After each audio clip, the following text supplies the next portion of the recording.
Buenos días, queridos seguidores. La Fundación Caguayo para las Artes Monumentales y Aplicadas se complace en presentarles nuestro primer podcast, que tendrá como epicentro y protagonista a nuestro taller El Caguayo, en el municipio santiaguero de San Luis. Cómo surgimos, cuáles han sido los principales retos y mucho más tendremos hoy. Vamos a una pausa.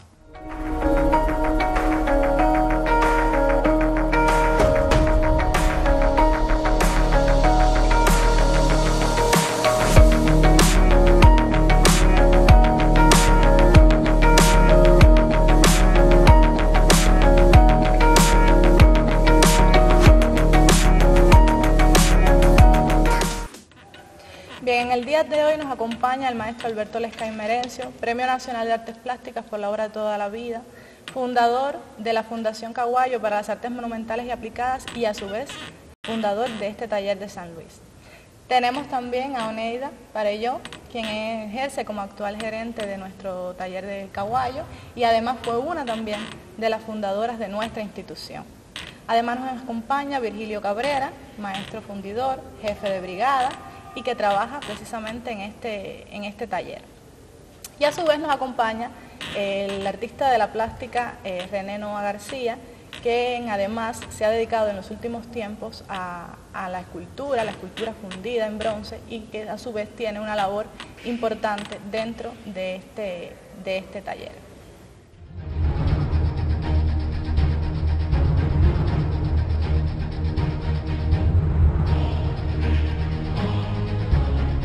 En el año de 1982 se gana un concurso en el cual el equipo presidido por el maestro Alberto Lescay Merencio estuvo a cargo de la construcción de este conjunto monumental. Sin embargo, no es hasta el año de 1984 cuando logramos encontrar este espacio gracias también a una persona muy querida en esos años que fue María Elena Castiñeira, que encuentra este lugar y de eso estaremos hablando más adelante. Ahora, fueron años muy complejos porque la construcción de la figura ecuestre del titán de bronce necesitaba un espacio en el cual se pudiese fundir una obra de tal magnitud, un espacio que hasta ese momento no teníamos en el país. Entonces, de estos años quisiera hablar. Por ejemplo, maestro Lescay, ¿cuáles fueron los principales retos y dificultades que afrontamos al inicio de la construcción de este taller, pero que a su vez sirvieron para fraguar el proyecto del taller Caguayo? Sí, es un reto muy importante, puesto que sin un taller como este habría sido imposible realizar esta obra.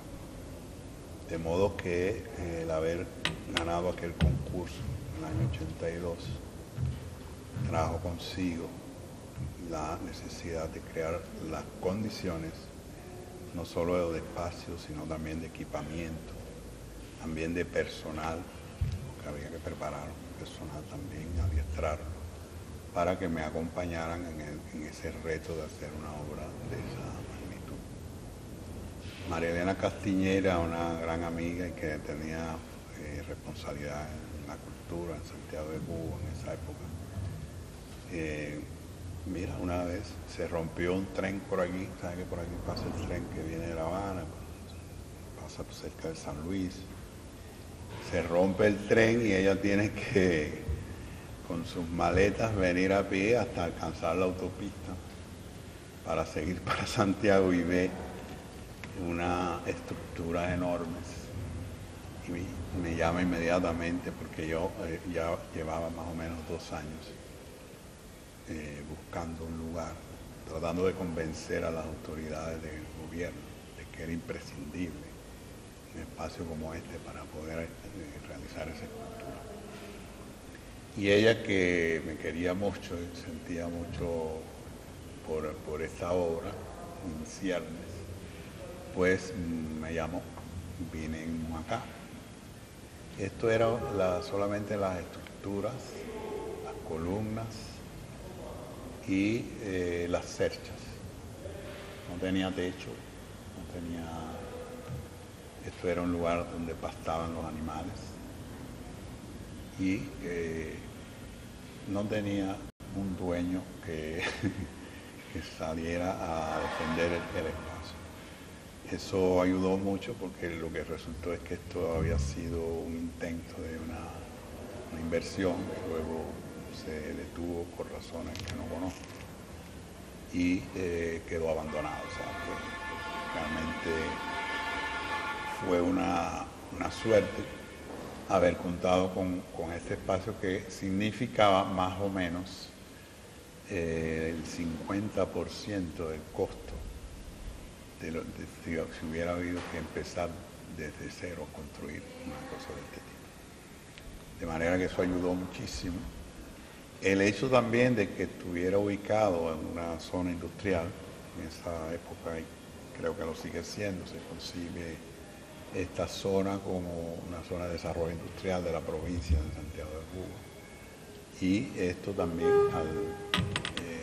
clasifica dentro de como un trabajo de ese carácter, puesto que íbamos a tener un taller de fundición que no puede estar en una ciudad por la toxicidad de los gases y eso relacionado con el bronce. De manera que sí, fue un reto muy importante y que yo quise sumar otros elementos a esa necesidad. O sea, ya que había que hacer un taller como este para realizar esa obra, de una vez me propuse resolver un problema muy grande que tenía la escultura cubana para su desarrollo.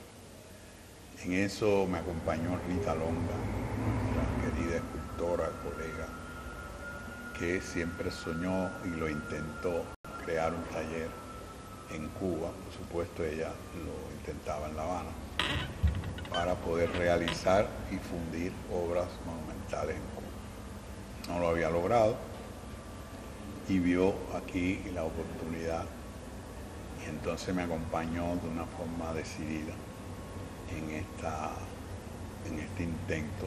Fue muy importante porque ya ella era la presidenta del CODEMA Nacional, tenía acceso, comunicación directa con autoridades como el ministro de Cultura y otros niveles que podían influir en esta decisión para que se nos entregara este espacio para luego realizar lo que ustedes ven hoy aquí, que está cumpliendo ya, creo que va a cumplir 38 años. 38 años, aunque la fundación vino después. O sea que de todo el sistema caguayo, como bien usted decía, es como el corazón, es de donde partió todo.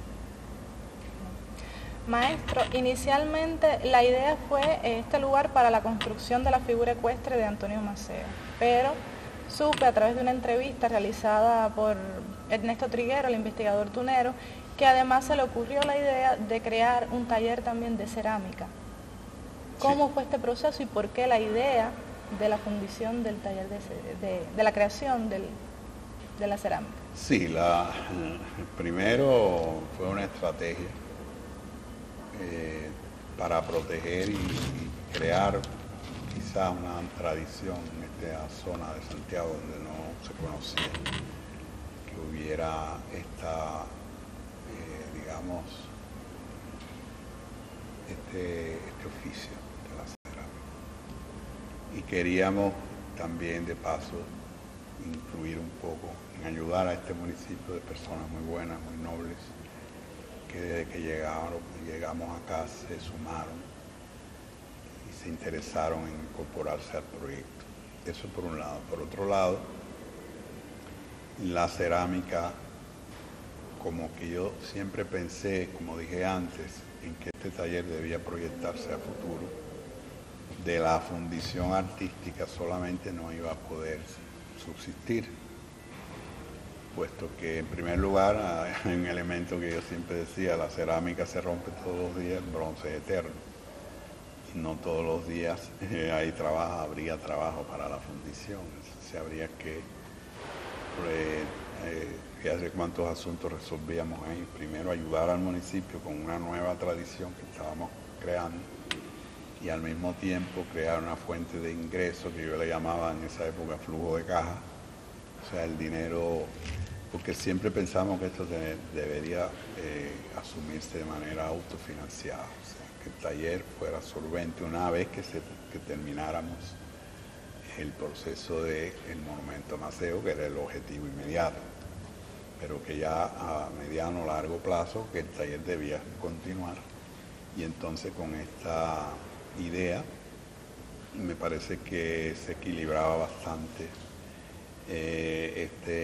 las formas de ingreso haciendo cultura, porque esto es cerámica utilitaria pero con carácter artístico, o sea, no es producir por producir, es un nicho que equilibra la tecnología con lo manual, o sea, que siempre pasa por la mano de eso del artesano, y lo cual significa un elemento adicional, un valor adicional al objeto de la cerámica en este caso, ya que nos referimos. Por eso creamos también las condiciones básicas como los hornos y otros elementos, laboratorios, aunque realmente no hacía falta para el monumento a Maceo, pero lo concebimos y logramos que quedara estructurada también esa área de trabajo. Pero a mí me interesa ahora dedicar un minuto, si me permite, a lo que significaba como reto adicional respecto a la cosa de realizar esa obra escultórica, que yo por supuesto no tenía tampoco la experiencia práctica. Eso significó para mí como una otra universidad. Proponerme hacer una escultura de 16 metros, modelarla, vaciarla, fundirla. Y me iba a referir al factor humano, o sea, con quién yo iba a hacer esa obra. Yo solo, eso no. Soy como un arquitecto, puede proyectar un edificio muy lindo, pero él mismo no va como ladrillo a ladrillo a construirlo.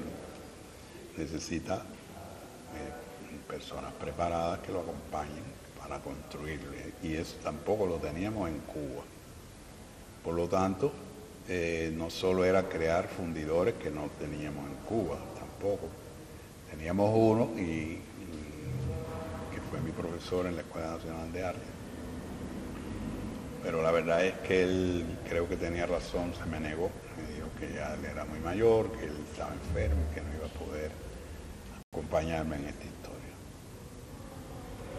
Pero bueno, hizo una cosa muy linda, y es que me sugirió que conociera a una persona en esa época joven, que no era un fundidor reconocido, pero que creía que podía ayudar. De esa historia podremos hablar más adelante, me imagino. Pero lo que quiero decir es que el factor humano técnico, la formación de un equipo de realizadores de obras monumentales es muy importante. Trabajar las escalas, trabajar en el sentido del modelado, porque yo no podía modelar yo solo todo aquello. Tenía que tener el acompañamiento de personas con ciertos conocimientos que tenían que adquirirlo en el mismo proceso. Es un elemento muy importante. Todavía hay algunos trabajadores aquí que se iniciaron en esta labor desde aquellos momentos que quizá, bueno, podría hablar, porque tú eras chiquito, pero todavía llegaste aquí hace ¿cuántos años? 29. Tienes casi 30 años. O sea que tú eras de los que llegó muy jovencito acá. Y ha sido así esa labor que es una de las no sé, para mí, entre las cosas más hermosas que han ocurrido aquí en este taller. Me faltó más. Bien, el taller comienza sus labores en el año de 1986 bajo el nombre de Combinado René Valdés Cedeño, en honor al importante escultor santiaguero. Y a mí me gusta mucho la anécdota de por qué el caguayo. ¿Por qué luego todo el mundo le dice el caguayo y adopta ese nombre? Esa pregunta es para mí también. Si usted quiere contestarla, si no la puede contestar cualquier otra persona que lo sepa acá.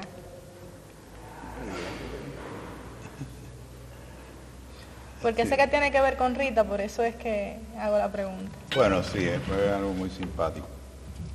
Realmente en la primera etapa, porque estamos hablando, vamos a ubicarnos en el tiempo. La primera fase, como ya dijimos, fue para realizar, este taller para realizar el monumento a Maceo, que como ustedes saben se inauguró en el año 1991. ¿No? Sí. Y 2 o 3 años antes intensifiqué la labor que le comentaba antes de garantizar que las autoridades aprobaran que esto continuara. Porque el proyecto original era que terminado el Maceo, esto otra vez se convirtiera en cualquier cosa. Y es lo que yo me propuse que no ocurriera, sino que continuara. Fue una batalla dura porque la verdad es que no tuve el acompañamiento de la autoridad del gobierno en esa época. El presidente Eddie Fernández Guada nunca entendió esto. Él consideraba que no, que esto no ha terminado el Maceo, esto había que devolverlo. Ni se sabe a quién, porque esto no tenía dueño, como dije antes. Pero él no entendía que esto tuviera esa perspectiva. De todas maneras, hicimos toda la gestión e incluso casi nos tuvimos que imponer y yo mudarme para acá y no permitir que esto se convirtiera en otra cosa. Y se me ocurrió la idea de convertirlo como una especie de empresa para poder funcionar, porque no teníamos figura jurídica en la cual apoyarnos, estábamos como sueltos.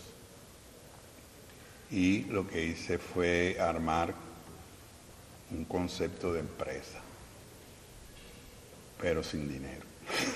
Sin dinero, sin personal calificado, sin transporte, sin nada, pero que jurídicamente tuviera algún tipo de formulación en la cual apoyarme para defender esto.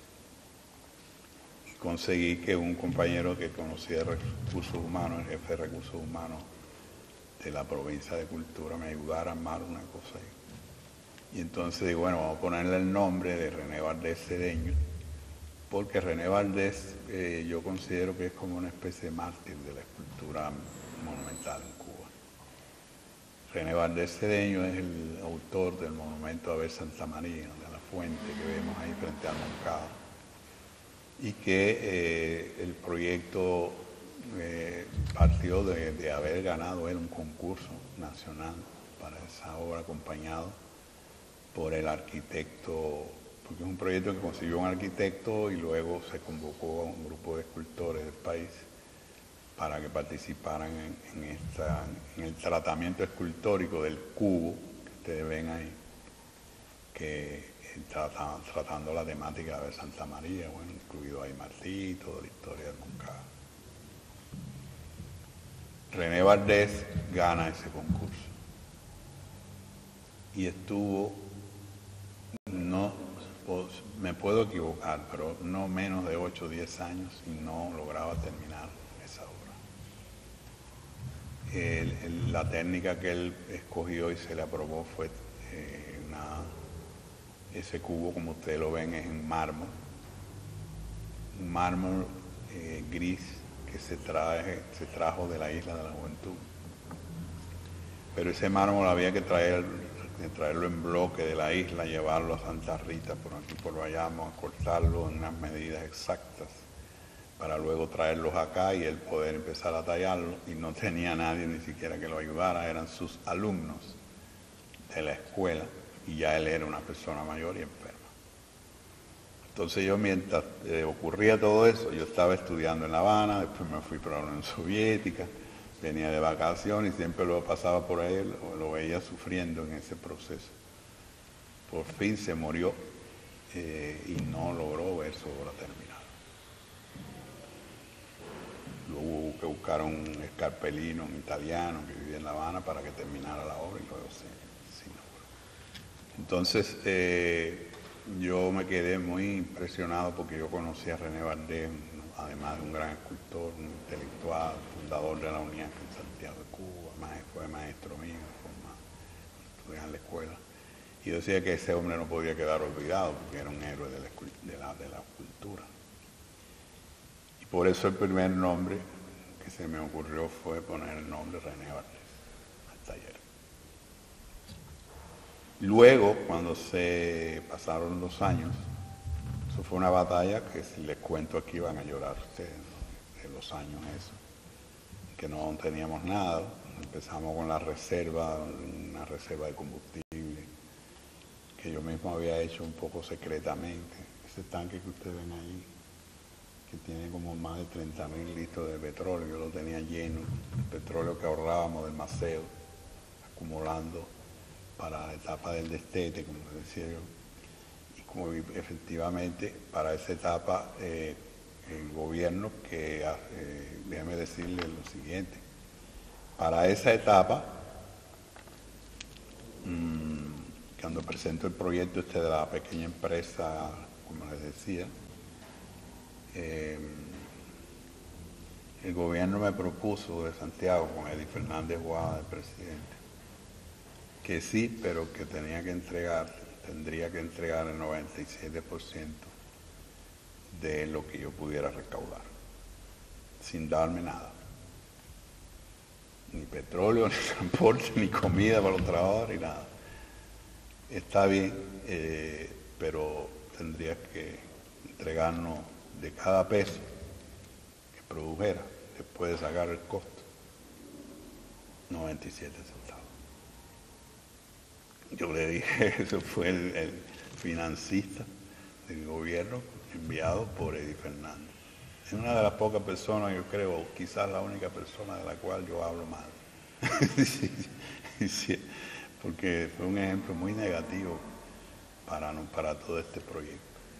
Pero que a la vez digo que fue el más positivo porque me planteó retos muy difíciles. Y en la vida, para crecer y hacer cosas, también hay que tener contrarios, hay que tener gente que se oponga.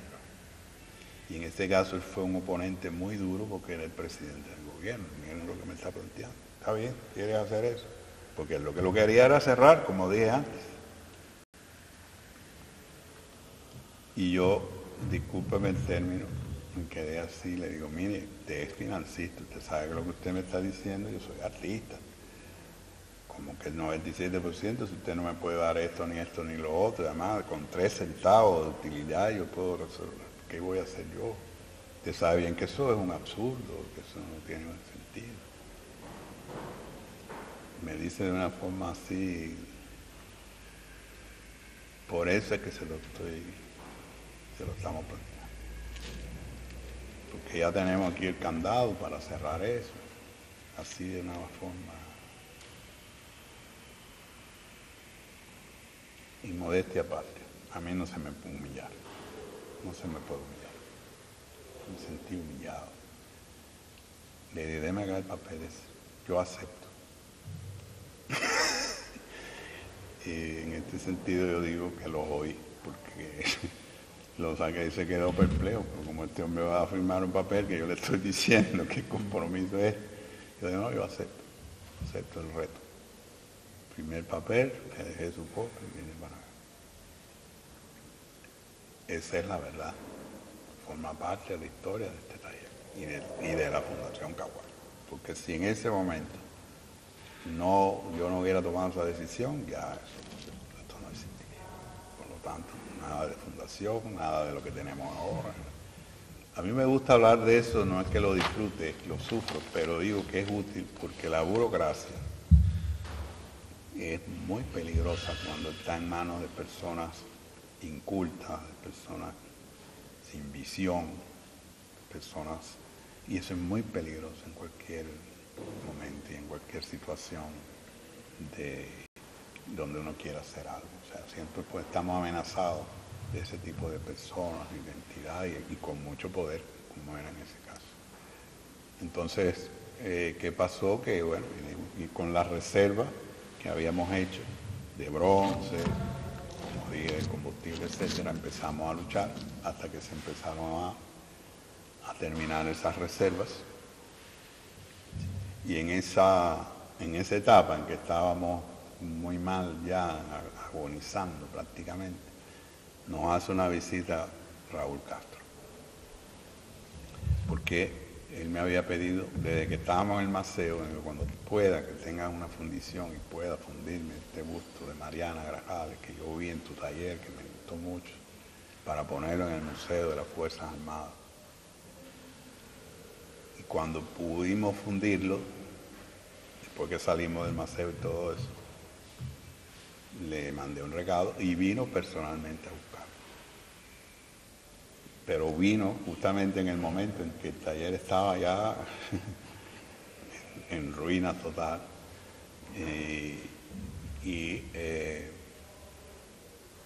Le llamó la atención que pese a los problemas que teníamos, estábamos trabajando. Y llamó a toda la comitiva que lo acompañaba y hay que ayudar a este taller. Hay que ayudar a las calles, como él me decía, calles. Y hay que ayudar a este taller, este proyecto es importante, porque bueno, le expliqué muy bien la perspectiva que queríamos. Y en ese momento, por cierto, ya para cerrarte esta idea que me parece que es muy importante, porque sin estos momentos no estaríamos aquí sentados. Él se interesa por todo, bueno, ¿cómo están aquí? Bueno, no teníamos comida, como el transporte, la guagua, que había sido la guagua del Maceo, el único transporte que teníamos. Lo teníamos ahí en 4 burros porque no teníamos goma ni combustible. Y mi carro privado en esa época era un Moscovich, que por poco me mato en la autopista porque no tenía tampoco goma para venir todos los días acá y mucho menos combustible. O sea, ya estábamos ya practicando. Yo venía en botella. Yo me paraba en la autopista, en un camión, en lo que sea, a venir acá a trabajar. Porque ya estábamos, y en esas circunstancias me habían invitado a Venezuela, esto es antes de la revolución bolivariana, como es natural. Estamos hablando del año 92, 91, 92, exactamente 92. Recuerden, terminamos el Maceo del 91, vino el destete, 92, final del 92, recibo este encargo de ir a Venezuela para hacer varios monumentos. Y vino la motivación porque vieron el Maceo y se interesaron por saber quién había hecho ese Maceo, porque ellos querían hacer una serie de monumentos de gran escala en Venezuela. Y cuando Raúl me pregunta aquí, ¿qué estás haciendo? Él vio la miseria que había aquí, bueno, ¿y qué vas a hacer? ¿Qué sé yo? Le digo, no. Ahora lo que tengo un encargo para Venezuela, de hacer unos monumentos, ellos quieren que yo me vaya para allá a hacerle todo aquello. Yo lo que quiero es al contrario, hacerlo aquí para que el taller se beneficie. Y eso que yo se lo dije la verdad, la honestidad es lo más lindo que hay en el mundo. Le dije la verdad. Y eso fue lo que más lo impresionó. Y llamó a todo el mundo, señores, hay que ayudar a este taller, como decía antes. Pero la motivación fue porque él decía, en un momento como este, estamos hablando de un momento que se parece a este, en que hay mucha gente que se está yendo, que no se quedó como sin norte, sin esperanza. muchos artistas emigraban y muchos más si tenían proyectos jugosos como ese, que eran proyectos multimillonarios para mí. Si me hubiera ido, sería un millonario venezolano hoy. Y entonces, eso de que yo quería hacerlo acá para ayudar al taller, lo impresionó mucho.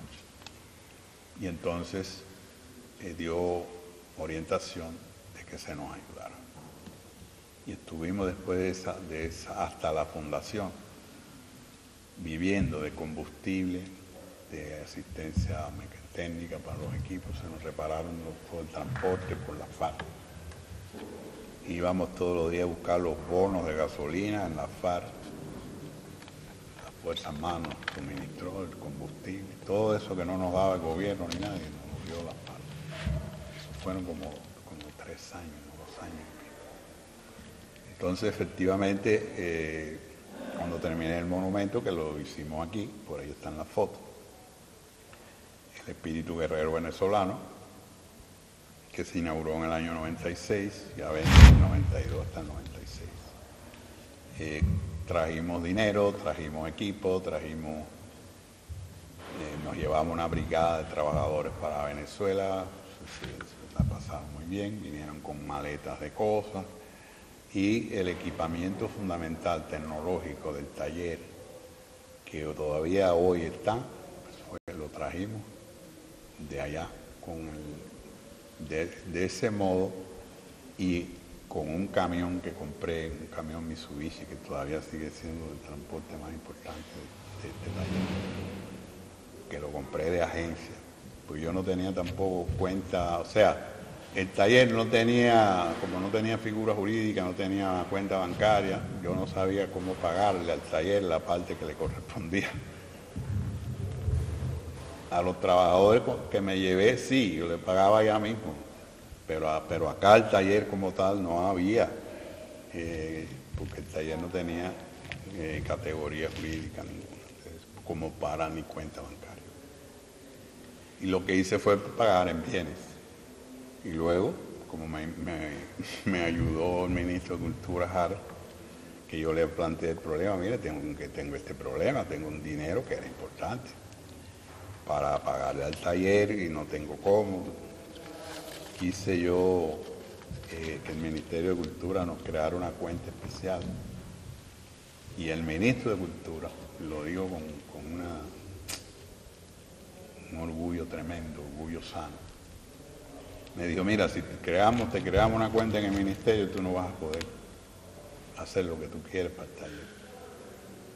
Creas tú una cuenta, que yo confío en ti, para el taller.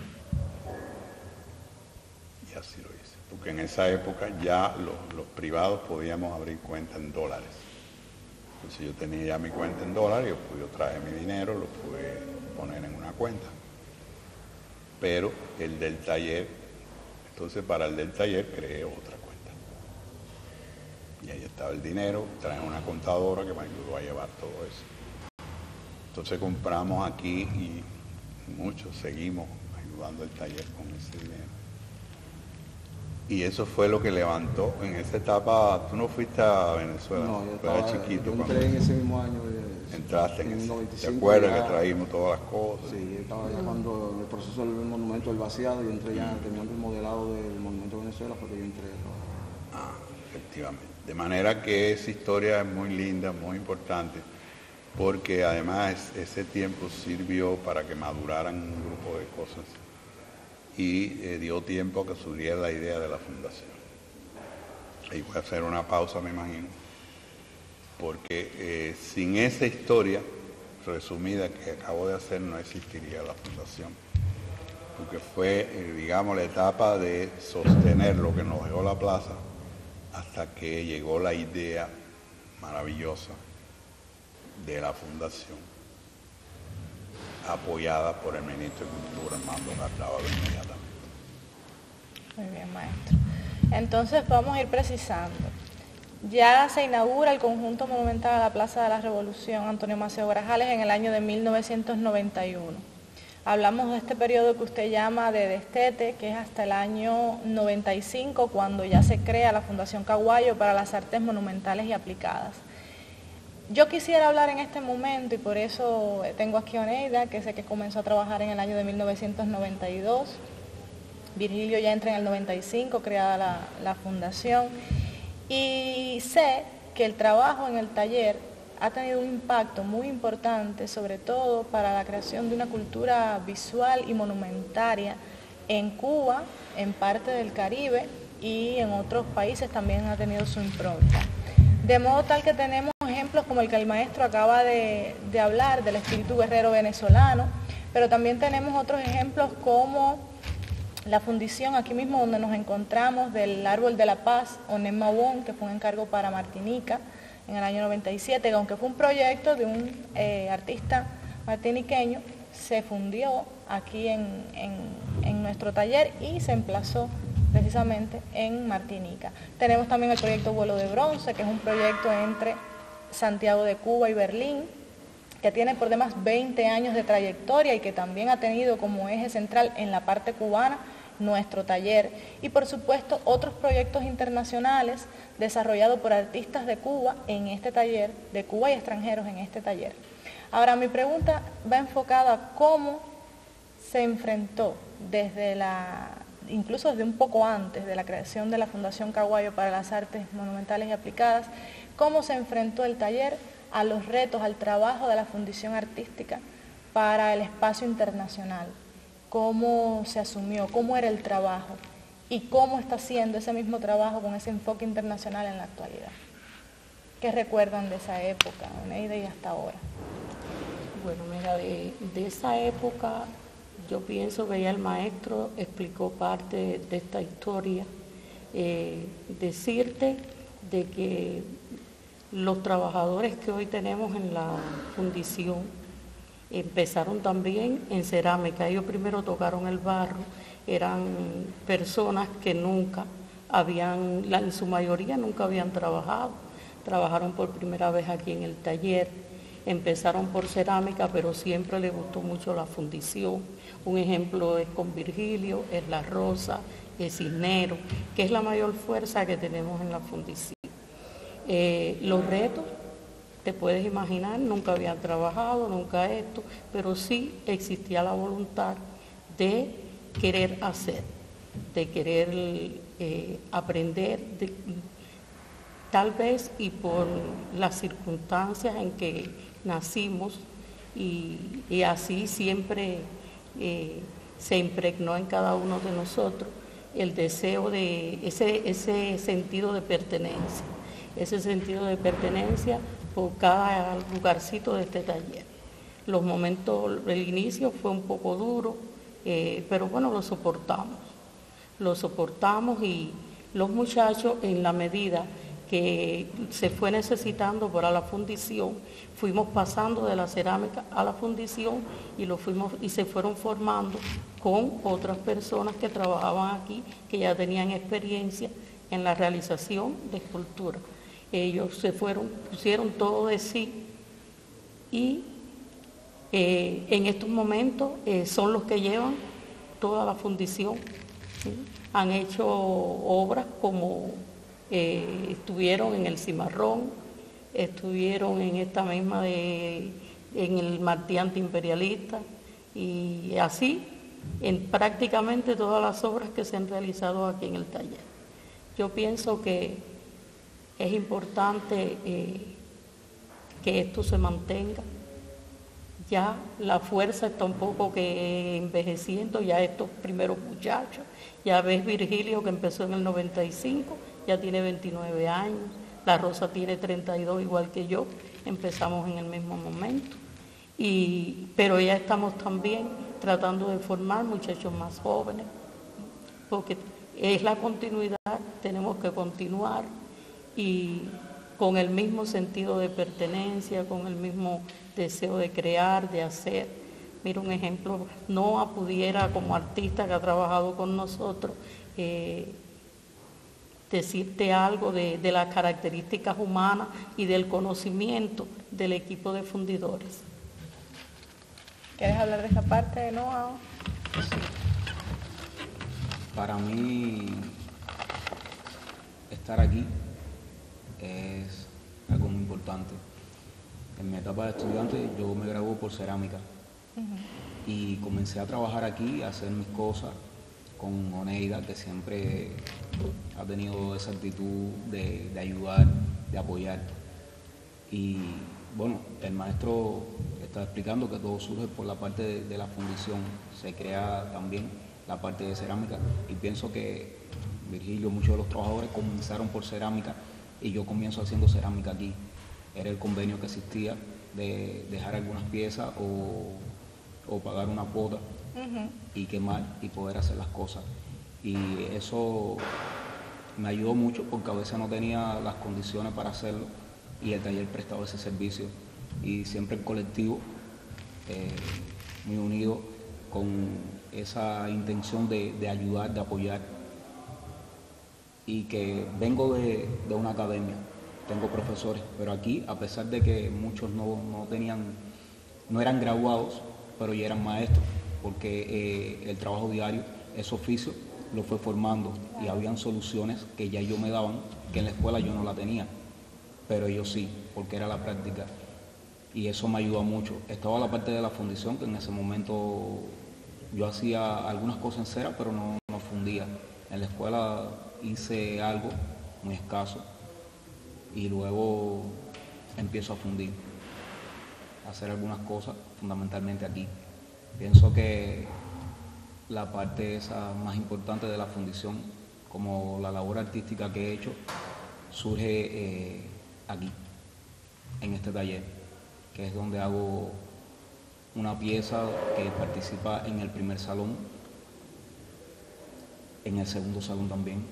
Hago otra. Ahí vamos a llegar, te voy a cortar un momentico, ahí vamos a llegar, para no hablar todavía de ese momento, porque estabas hablando de algo muy importante y es lo que anunció Oneida, y es que estamos hablando también de una escuela-taller. Sí. Es decir, esto ha sido un taller y una escuela al mismo tiempo que ha formado en la práctica también al colectivo de trabajo. Entonces, en este sentido quisiera preguntarle, Virgilio, ¿qué ha significado el taller para su vida profesional y personal? Es decir, ¿cómo ha sido ese trabajo a lo largo de estos 29 años? Bueno, yo empecé como Alberto ahorita, yo era un niño cuando entré aquí, salí del ejército en el 95 y a los 2 meses empecé a trabajar aquí. Y ha sido una escuela porque nos formaron tanto profesional como persona. Podemos decir que hasta hoy es como una gran familia, porque cada vez que tenemos un problema somos siempre unidos, hermanos, aparte que somos compañeros de trabajo, somos como hermanos. O sea que el taller ha sido, en resumen, para mí una escuela en lo profesional como en lo personal. Y hoy se ven los resultados. Hemos tenido buenos maestros que nos han enseñado la fundición, tanto a la arena como a la cera perdida. Que gracias a esa enseñanza, a esas personas que pasaron por aquí hoy podemos brindar los resultados que se ven en la fundición. La fundición artística, para mí la veía por la persiana. Yo era de la zona. Cuando el maestro modelaba el maceo aquí, yo me paraba por la persiana. Sentíamos el horno que arrancaba y veníamos corriendo allí porque vivía aquí mismo cerca. O sea que fue algo que ya venía, como dice, el bichito ahí y se me dio la posibilidad, cuando salí del ejército, empezar a trabajar aquí. Y son 29 años interrumpidos. Ya lo demás se puede ver en las obras que hemos participado. Yo empecé en el Monumento a Venezuela, que fue la primera obra monumental grande que vi, después del maceo ya, o sea, trabajando aquí, y todas las demás que se han hecho. He participado de una forma directa en el LAN, en el Cimarrón, en todo, o sea, todas las obras monumentales que se han hecho aquí. Y ha sido una gran escuela. Todos los días aprendemos algo y siempre, Alberto siempre nos ha guiado y siempre nos ha dado muchos consejos en esto. O sea que no solamente nos hemos preparado como fundidores, sino como personas también. Es decir, que ha sido un largo aprendizaje, ¿no?, para la vida. En este caso también han compartido con grandes artistas de la plástica en Cuba. Es decir, por aquí han pasado artistas que en su momento han fundido una obra en específico, pero hay otros artistas que también se han sostenido su trabajo en el taller en el tiempo. Estamos hablando de figuras importantes en el panorama cultural cubano. De eso nos podría hablar un poquito, Neida. Es decir, ¿cuáles son esos artistas, o al menos algunos los más importantes, obras que hayan Sí, hecho aquí en Caguayo. mira, cuando hacemos un balance de todo lo que ha hecho Caguayo en estos 29 años que casi va a cumplir, es increíble todas las obras que se han fundido. Es lógico, las más significativas son las obras monumentales, pero además de las obras monumentales también se han fundido muchos bustos, tarjas, señaléticas, y entonces todo eso ha sumado un número bastante importante de obras que se encuentran emplazadas en diferentes lugares del país, porque ya no es en Santiago, es en el país completo y en otras partes del mundo. Vaya, artistas, te diría que con la cantidad de obras esta que te menciono, en cada obra está un artista presente, pero uno de los que más ha fundido aquí en el taller es, por supuesto, el maestro Alberto Lescay. Tiene la premisa y el número 1 en ver sido el artista que más ha fundido. Pero otro de los artistas que también tiene tremenda confianza en el equipo de trabajo es José Villa Soberón, también Premio Nacional de Artes Plásticas, y con un criterio muy, muy positivo del trabajo que aquí hoy se realiza. Cada vez que yo lo escucho y yo lo oigo que él dice en la confianza que tiene en el resultado y demás, es muy gratificante. Es muy gratificante y gracias, Villa. Otro de los artistas que también aquí ha fundido varias obras es Marta Jiménez. Marta Jiménez, también una artista de Camagüey, ceramista que hace escultura, pero es una de las que ha fundido varias obras aquí. Estéreo Segura. Estéreo Segura, que de Estéreo Segura tenemos una obra en el Museo de las Esculturas de Nueva York. Creo que fue la primera obra que fundió aquí. También fue exitosa y todas las obras que ha fundido aquí han sido muy buenas obras. Roberto Estrada, de Madrigal. Bueno, no te podría, es incontable la lista, ¿no? Andrés González. Andrés González con el martillo antiimperialista y así mucho. Diago también. Diago también.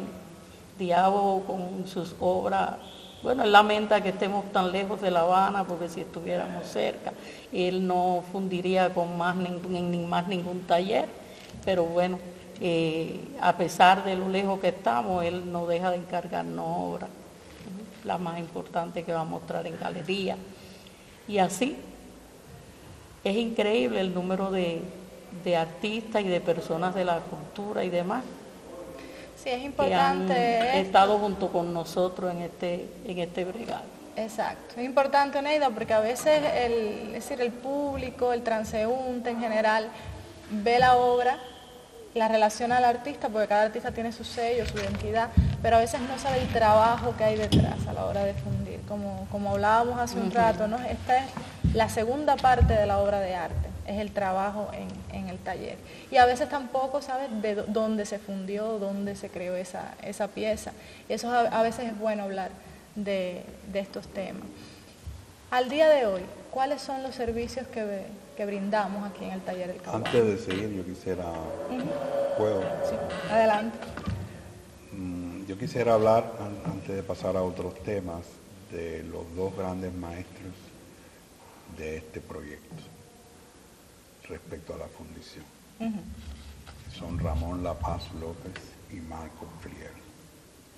Ramón La Paz, que fue el fundidor que tuvo la valentía de responder a la responsabilidad de fundir el monumento a Maceo y luego los primeros monumentos que se fundieron aquí, y que al mismo tiempo formó a los fundidores de Santiago, que todavía muchos de ellos, algunos de esa época todavía creo que quedan, ¿no? Creo que uno o dos todavía de la época Omar. Pero bueno, la importancia de tener al maestro. Sin maestros no habríamos podido tener. Y Ramón La Paz, aparte de su inteligencia, fue muy valiente, porque él no era fundidor artístico, él era fundidor industrial. industrial. Había tenido una exigua experiencia con el maestro en Cuba que existía, el único que existía en la fundición, que era Nodarse, del cual hablé hace un rato, pero que Nodarse me recomendó que mira, fuera a ver a Camagüey, una persona joven que le parecía inteligente y con voluntad, y lo fuimos a ver y dijo que se atrevía, y eso fue muy importante, hasta simbólicamente, porque como digo yo, Agramonte ayudó a Antonio Maceo en este caso, porque en Santiago no teníamos esa tradición, no teníamos ni siquiera otro tipo de fundidores, como ya en Camagüey existía esta fundición que era de objetos mecánicos más bien, pero que pues, era una persona de voluntad y muy, como dije, muy capaz, ayudó a Nodarse a hacer algunas cosas allá en Camagüey y luego tuvo la decisión de venir para Santiago y fundar este taller. Él nos realizó los hornos, las grúas, nos asesoró con su equipo de Camagüey, con sus jefes, a armar el taller de fundición. Incluso algunas cosas del Monumento Maceo se fundieron en Camagüey mientras hacíamos este taller. O sea que él se movía en Camagüey a Santiago apoyándonos a hacer porque este es el que iba a quedar, porque el de Camagüey era un taller de piezas mecánicas, pero este iba a ser un taller especializado en arte.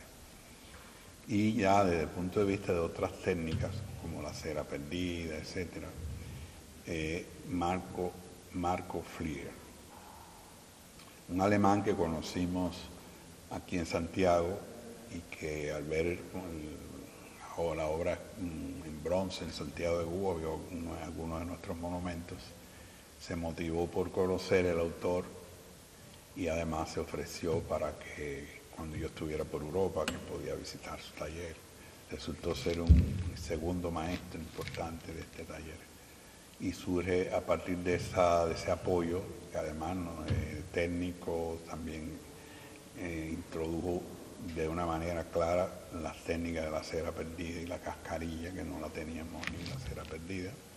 Y además trajo algunas herramientas especiales, nos preparó y luego incluso llevamos a un fundidor de acá, a Alemania, que es de donde él es, de Berlín, a adiestrarse durante un tiempo importante para ganar una experiencia práctica también.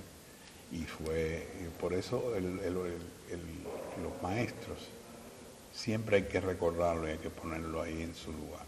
Ramón La Paz, por ejemplo, que ya es una persona mayor en este momento, no quiso quedarse en Santiago de Cuba, lamentablemente, para nosotros, porque ese era el deseo. Pero él decía, yo soy camagüeyano, yo tengo que regresar a mi Camagüey. Y lo cierto es que Camagüey realmente no le han, vamos a decir, no le han dado el lugar que él merece en el campo de la fundición artística y de la escultura en Cuba. Pero nosotros sí no lo podemos olvidar jamás. Y será, por supuesto, uno de los entrevistados en algún momento. Y además lo vamos a traer a nuestra celebración, por supuesto. Sí. Ramón La Paz estuvo acompañándonos en el 2019, en la edición anterior del Duelo de Bronce, y estuvo aquí también en este taller, donde se hizo una gran jornada de fundición de placas de bronce, que el resultado de eso fue el emplazamiento en el Centro Multicultural El Ingenio. Y sí, siempre es necesario recordar a los maestros. Y entonces, ¿qué servicio oferta hoy el taller, Eneida? Sí, los servicios que oferta es de la cerámica artística, utilitaria y la fundición en bronce. La fundición en bronce es lo mismo la técnica a la arena que es la técnica a la cera perdida. Así que estamos abiertos para cualquier cliente que esté interesado en fundir una obra, cualquier artista que quiera fundir, prestamos todo el servicio y todas las condiciones que tiene el taller. También de los emplazamientos. Sí. Además también la realización de lo que es la fundición, el emplazamiento, Es decir, el trabajo completo. Completo. Nosotros prestamos el servicio completo. Muy bien, eso es importante también recalcarlo porque creo que eso marca también la profesionalidad y la calidad del equipo de trabajo aquí en el taller El Caguayo. Y quisiera entonces, hablando de pasado y presente, ver una visión también más joven del asunto, y es el artista René Noa. Tú ganas el segundo Salón de Arte Contemporáneo René Valdés Cedeño con una obra fundida en este taller.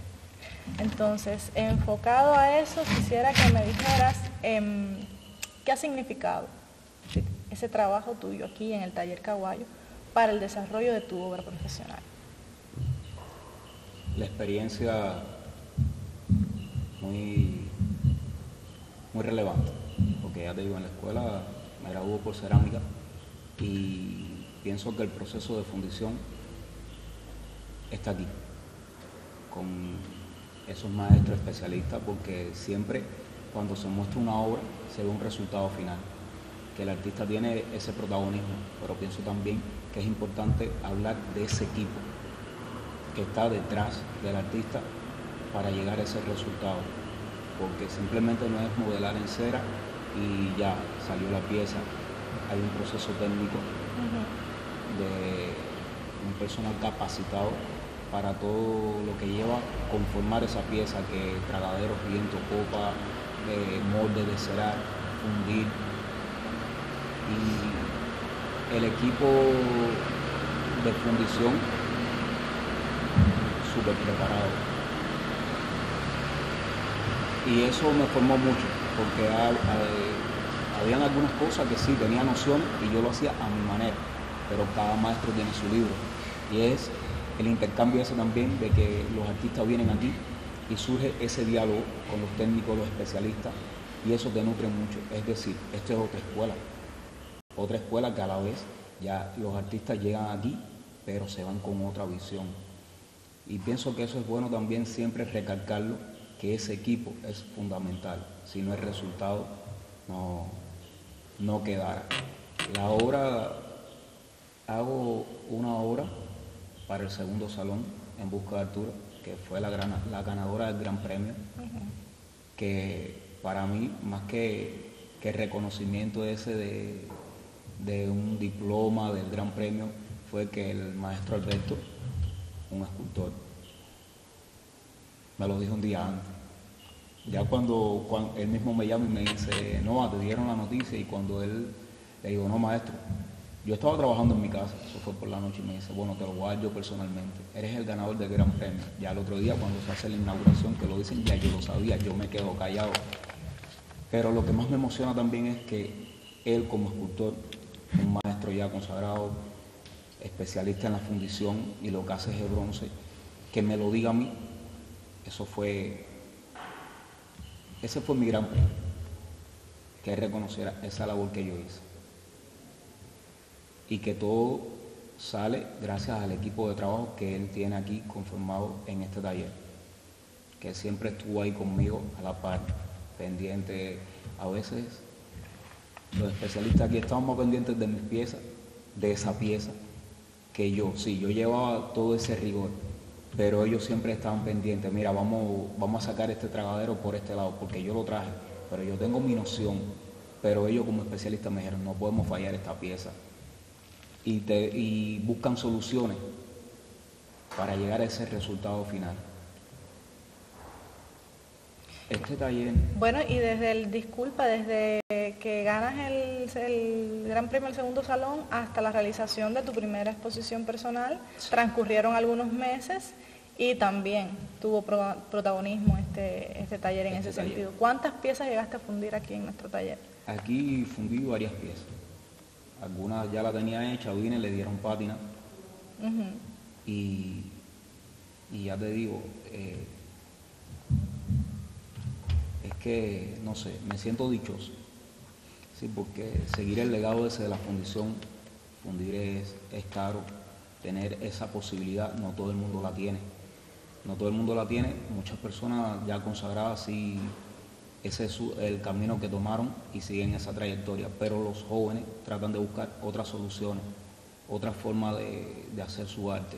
y hacer bronce, una exposición como tal, es algo a veces un poco difícil por los recursos, la escasez o no tener el apoyo.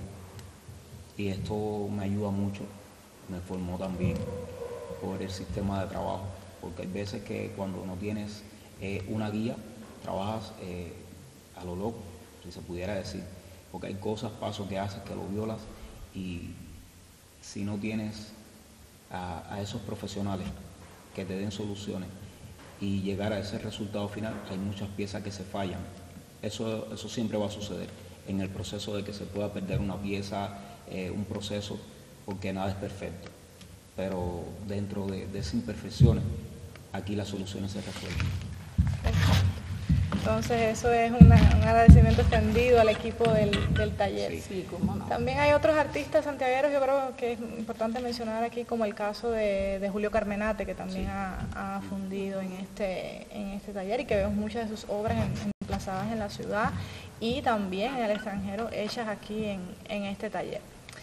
Y han existido también otros artistas que, aunque no son propiamente escultores, pero cuando lo hemos invitado a nuestra galería, exposiciones en la Galería René Valdés, también han querido insertarse aquí dentro del trabajo en el taller, y han hecho algo, o una obra en bronce o en cerámica también. Y en ese sentido queremos poner un video y una pequeña entrevista que le agradecemos muchísimo al maestro Nelson Villalobos por enviarnos. Ya.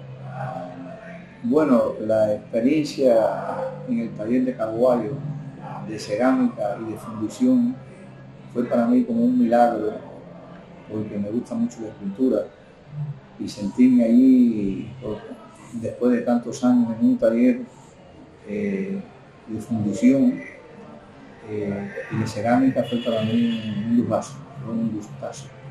Y sobre todo una vez que empecé a probar el barro, después que dimos una vuelta por el taller, donde vimos todo el taller, todo el trabajo que hacen en la fundición, me enseñaron todo, fueron muy amables, muy acogedor todo el espacio. Me puse a hacer la cerámica en barro y me pusieron a elegir varias cosas, y yo elegí varios rones, platos, etcétera, con color y cosas que me gustan mucho. Y decoré ahí unas cuantas piezas y sentí de nuevo el olor, el sabor, el tocar el barro, que para mí es como amasar un golem, hacer algo nuevo, hacer una pieza. Y eso es una sensación para mí muy humana, el tocar el barro, ¿no? Y la fundación para mí, junto con la fundación de bronce, creo que hacen una labor, la Fundición Caguayo, estupenda, aparte que son gente muy tratable, muy amorosa, hospitalaria. Uno se siente ahí muy cómodo, se siente creador, se siente fascinado por las condiciones que hay allí, por el espacio. Sobre todo también me permitió viajar por Oriente, que es una de las provincias que más quiero, por el paisaje cubano, y yo ahí donde siento el paisaje de José Martí. Y lo mejor le deseo a la Fundación Caguayo, creo que es una fundación que le inaugura un futuro muy rápido a nivel internacional, porque creo que lo trabajan así seriamente. Bien, entonces, maestro, ¿por qué se llama Taller Caguayo? Qué buena pregunta. Realmente, después de la primera etapa que les conté del taller René Valdés Cedeño, el fundamento que explicamos tan fuerte, bueno, queríamos ya, cuando se nos crea la posibilidad de institucionalizar el taller, ya tenemos la Fundación Caguayo, bueno, la fundación, que no tenía nombre. Entonces, y él había que ya oficializar y poner ya en términos jurídicos oficiales todas nuestras cosas. Resulta que Rita, durante todos estos años, cada vez que me llamaba para preguntarme cómo iban los procesos, me decía, Kai, ¿cómo va el Caguayo? ¿Cómo va el Caguayo? porque este barrio le dicen Caguayo, hay una escuela que le dicen Caguayo, hay otra escuela más allá que también es Caguayo, y por aquí hay muchos Caguayos. De hecho, ahora mismo tenemos alrededor algunos de ellos mirando. Que andan por ahí, ¿sí, no? Entonces, a la hora de decidir ponerle el nombre, realmente Rita fue la que decidió eso. Caguayo, ¿cómo está el Caguayo? Entonces hicimos una especie de casting y lo que decidió realmente, que dio ya, por lo menos para mí, es que estoy yo modelando una escultura, no me acuerdo cuál era, aquí mismo en esta plataforma, que por cierto, esta plataforma es única en Latinoamérica y en el mundo no habrá muchas. Para realizar una escultura, realizar una plataforma que puede girar con más de 100 toneladas, eso es un lujo muy poco común en el mundo. De modo que estaba yo modelando y me alejo un poco para ver cómo ve el trabajo y siento que cae algo al lado mío. Y cuando miro, veo que es un animal que cayó, cambió de color y salió corriendo. Y yo miro que ese animal cayó a más de 16 metros de altura. Sacudió la cabeza y salió corriendo. Y digo yo, ¿qué es eso? Me dice un trabajador, eso es un caguayo. Digo, bueno, si eso es un caguayo, Rita tiene razón. Vale la pena. Y entonces, aparte de eso, me puse a investigar un poco. Y resulta que es un animal que tiene una característica impresionante, que es regenerativo. Se le corta un rabo, una pata, una uña, lo que sea, y le vuelve a salir. Qué sé yo, cambia de color después del lugar donde está. Es un animal además que no hace daño a nadie, al contrario. Es un depredador, pero de insectos dañinos, mosquitos, etcétera, larvas. Es un animal muy noble, incluso viene de la antigüedad, de los dinosaurios, los chipós, eso que le decimos chipós. La verdad es que nos cautivó ese nombre, pero Rita fue la que dio en definitiva.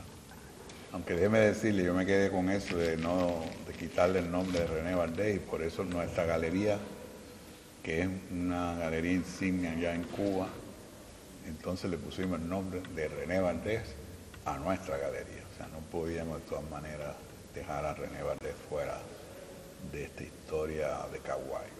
Entonces, bueno, por eso Caguayo, entonces resulta que es muy pegajoso, o sea, muy pegajoso. Caguayo además no se parece a nada, no es una sigla, que yo no quería eso de siglas, sino un nombre propio.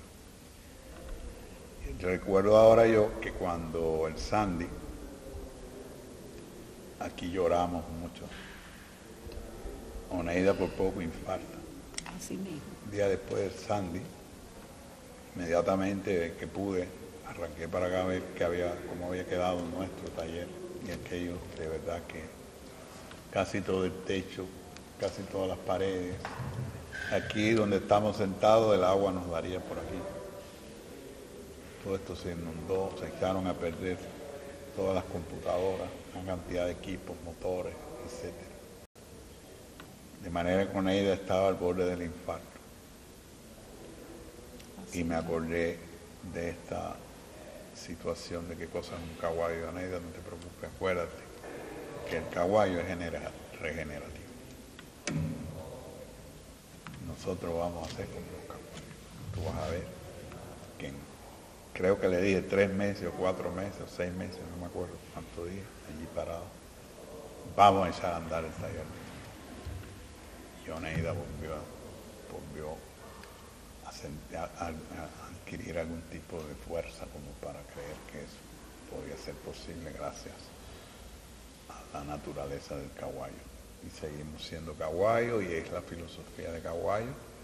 Por lo tanto, hoy, por ejemplo, ante la situación dura que tiene el país, en que está el mundo, en que está todo, el taller sigue trabajando, el taller no pierde su entusiasmo, su fuerza, tiene trabajo, tiene encargos, tiene ánimo y además tiene sobre todo un gran reto, y es que este taller siempre seguirá en cualquier circunstancia produciendo, siempre seguirá produciendo bajo cualquier circunstancia. Aquí tenemos obras, por ejemplo, que están como aparentemente dormidas, pero que en algún momento habrá que emplazarlas, como es el monumento, por ejemplo, a José Antonio Aponte, que es un trabajo ya fundido, realizado aquí para la provincia de Mayabeque, en La Habana. Ese gran héroe, ese gran hombre, precursor del movimiento antiesclavista en Cuba, ya está aquí fundida en bronce. Y el equipo está preparado para, en cuanto se dé la orden, ir para La Habana a emplazar. Está la Ceiba, Madre Ceiba, Mariana Grajales, que acompañará al monumento Antonio Maceo, que como sabemos por aquí empezó la historia. Aquí está su tronco, que también igualmente sabemos que en algún momento se emplazará. O sea, el taller tiene grandes retos también de carácter internacional. Hay obras, por ejemplo, de artistas que están moviéndose por el mundo, representando a nuestro taller también, como decíamos, la obra de Diago, por ejemplo, que se mueve mucho en el mundo. Diago es uno de los artistas, creo yo, en este momento, que está representando la escultura cubana contemporánea de una manera a nivel internacional muy fuerte. Y muchas de esas obras salen de aquí. ¿Sí? Él funda en otros lugares, funda en Estados Unidos, probablemente en Europa, no sé. Pero este es uno de los sitios que él ha escogido porque hay una respuesta seria, profesional, a nivel de su obra. De manera que habrá taller, yo creo que siempre, porque además, no solo que sea el único taller, es que es muy difícil de armar un taller de fundición artística en cualquier país del mundo. Y de eso hay conciencia, de que esto es una solución a muchos problemas, no para Santiago de Cuba, para todo el país y el área del Caribe, donde tampoco tenemos este tipo de respuesta. Nuestros amigos del Caribe, artistas, si no funden en Estados Unidos, tienen que ir a Europa a fundir. Ya algunos han venido para acá sabiendo que tienen una respuesta. Y esas son fortalezas que tenemos que considerar y además desarrollar en medio de las dificultades. De manera que Caguayo regenerativo. Entonces esa es una cualidad que se ha mantenido en estos 38 años y seguirá manteniendo el taller, apoyando esta idea, maestro, porque usted cree entonces que es necesario mantener este proyecto útil pero al mismo tiempo costoso, este proyecto del taller Caguayo. Sí, es un reto. El taller durante los primeros 10 años más o menos